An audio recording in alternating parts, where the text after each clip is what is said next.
Everyone goes through rough patches, right? It's expected. Well, my husband and I, we went through a rough half a decade. I only have 7 minutes to speak to you today, so I'm going to take you from 2014 to 2018 of what I hope is about 30 seconds, okay?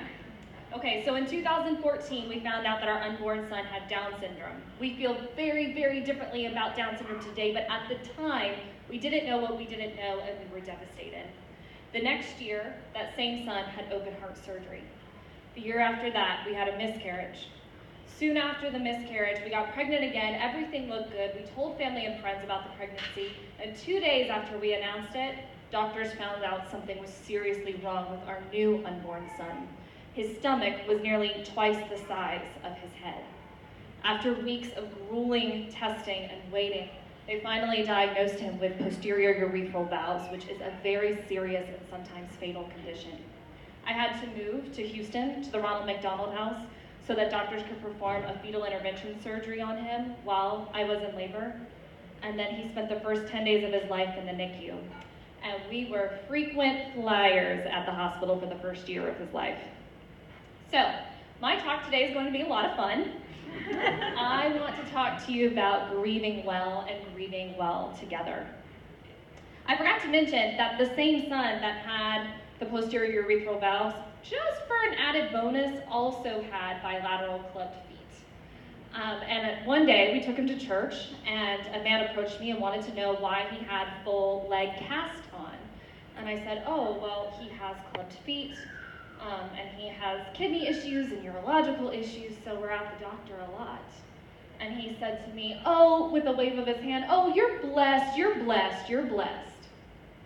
You see, what he was doing was shutting me up, as if me admitting my reality, which was quite painful at the time, was somehow an assault on God, and good Christians don't speak that way.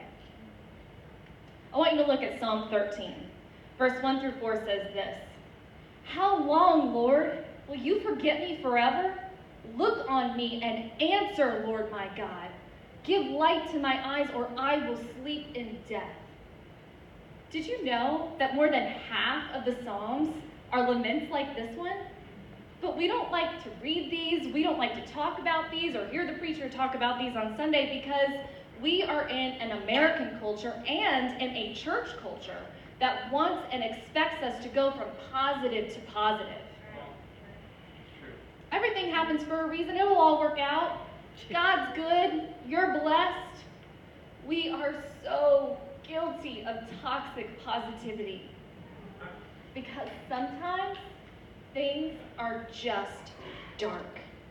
And what I discovered in our rough half a decade is that when real darkness comes, when loss hits, when someone betrays, when a medical diagnosis brings you to your knees, we have to really sit and take in the darkness. I think of Jacob, who wrestled with God. I think of Job, who called out his many injustices. I think of Jesus himself, who on the cross quoted the psalm saying, my God, why have you forsaken me? You see, I think God himself is telling us something. He is telling us that he wants a real relationship with us, with you. Bring it all to me because I want all of you.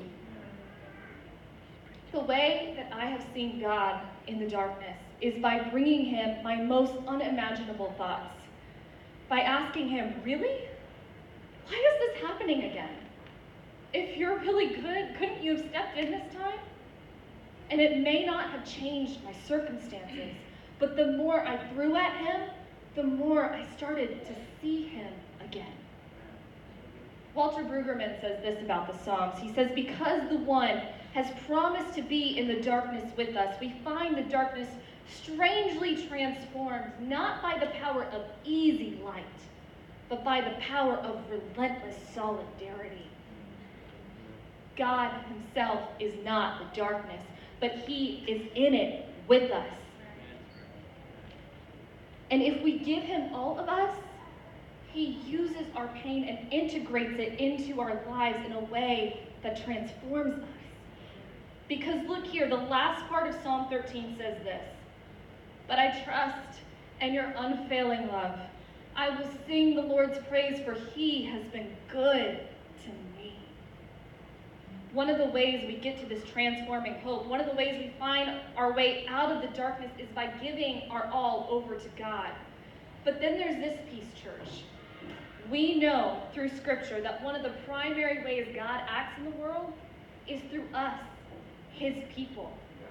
One way those in the dark start to see the light again is when us, God's people, sit in the dark pit with them. We, above ground, cannot just reach down a hand into the pit and pull the other person out. It does not work that way. We have to use our hands and feet to climb down into the pit and to sit and to listen. So let the grieved grieve and grieve alongside of them. Tell them, I am so sorry you are going through this. Tell me more. Offer to lighten their load, and I say this with as much emphasis as I can, specific services. Can I bring you dinner Tuesday? Can I watch your kids for you Saturday? We have to stop offering up cheap Christian cliches and even worse explanations.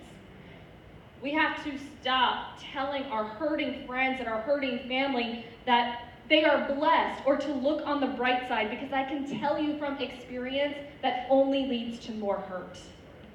But when we climb down into the pit, when we listen, when we cry out with them, our friends, our loved ones will slowly begin to see the light again. So let's do away with toxic positivity and instead show relentless solidarity. We are made for relationship, all of us. We are made to have relationships with God and with one another. He designed us to belong to one another. So let's do all of life together, especially the darkest parts. We can grieve well, and we can grieve well together. Thank you. And here's Angela Garcia.